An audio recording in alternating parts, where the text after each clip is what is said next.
परिवार।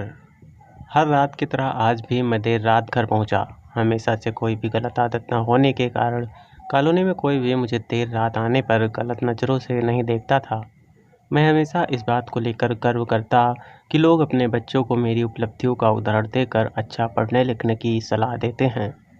खैर, यही सब सोचते हुए मैंने अपनी चाबी से घर का दरवाज़ा खोला। हालांकि मुझे पता था कि जब तक मैं घर नहीं पहुंचता तब तक दीप्ति को नींद नहीं आती थी। पर मैं अपने 5 साल के बेटे चिंटू को नींद से नहीं जगाना चाहता था। दरवाजे की हल्की सी आहट पाकर दीप्ति हमेशा की तरह कमरे से बाहर आई। तब तक मुंह हाथ धोने के लिए मैं बाथरूम की तरफ जा चुका था और हमेशा की तरह दीप्ति खाना गर्म करने किचन में चली गई। हर रोज़ ऐसा ही होता था। सुबह घर से निकलने के बाद हमारी मुलाकात रात को खाने पर ही होती थी।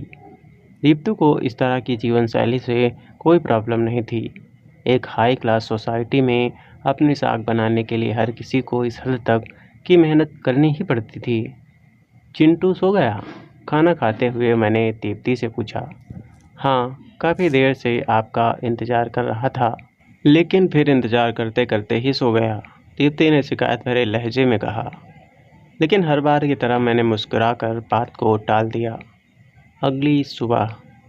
रात को देर से सोने के कारण हर रोज़ मैं सुबह देर से ही उठता था, लेकिन जब तक मैं उठता तब तक चिंटू स्कूल चला जाता था।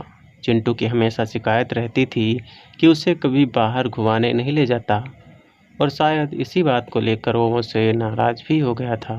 हमेशा की तरह मैंने उठकर दीप्ति को आवाज़ लगाई और बाथरूम में घुस गया। थोड़ी देर में ही दीप्ति नहाने के लिए गर्म पानी ले आई। तुम नहीं होती तो मेरा क्या होता? हमेशा की तरह मैंने पानी की बाल्टी लेते हुए अपना घिसा पिटा डायलॉग मारा और हमेशा की तरह ही दीप्ति मुस्कुराते हुए खाने की तैयारी करने किचन में चली गई। खैर, ऑफिस के लिए तैयार होकर जब मैं डाइनिंग टेबल पर आया तो चिंटू मुँह फुलाए बैठा था। क्या बात है जनाब, आज स्कूल नहीं गए? मैंने प्यार से चिंटू के बालों पर हाथ घुमाते हुए बोला। आज संडे है, चिंटू ने गुस्से भरी आवाज़ में कहा।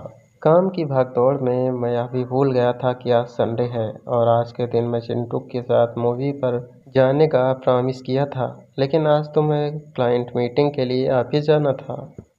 मुझे ऑफिस जाता देख चिंटू को अपना मूवी प्लान खतरे में दिखाई पड़ रहा था और शायद इसीलिए वो मुझसे गुस्से में बात कर रहा था। पापा, 1 घंटे में कितने पैसे कमा लेते हो? अचानक चिंटू ने पूछा। चिंटू ने पहले कभी इस रवैये से मुझसे बात नहीं की थी। शायद गुस्से में उसने ऐसा कह दिया था। लगभग 1000 रुपये, मैंने कहा।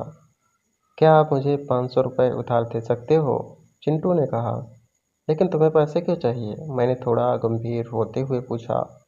मुझे चाहिए, चिंटू ने बनावटी मुंह बनाते हुए कहा। खैर, मैंने चिंटू को 500 रुपये दे दिए। चिंटू उठा और अंदर से अपने गुल्लक ले आया। चिंटू ने अपने गुल्लक से 500 रुपये निकालकर 1000 रुपये मेरे हाथ में रखते हुए कहा। क्या आप कल मुझे अपना 1 घंटा दे सकते हैं? मुझे आपके साथ बैठकर खाना खाना है।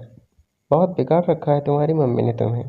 चिंटू की इस हरकत पर मैंने गुस्से से चिंटू को एक थप्पड़ लगाते हुए कहा। आज ऑफिस जाते हुए मैं मन में यही सोच रहा था कि इस भाग दौड़ भरी जिंदगी में क्या सब कुछ खरीदा जा सकता है। हालांकि मैं भी तो चिंटू को यही सिखा रहा था। कहानी का तर्क यही है कि परिवार के लिए पैसा कमाने की चाह में हम परिवार को समय देना ही भूल जाते हैं।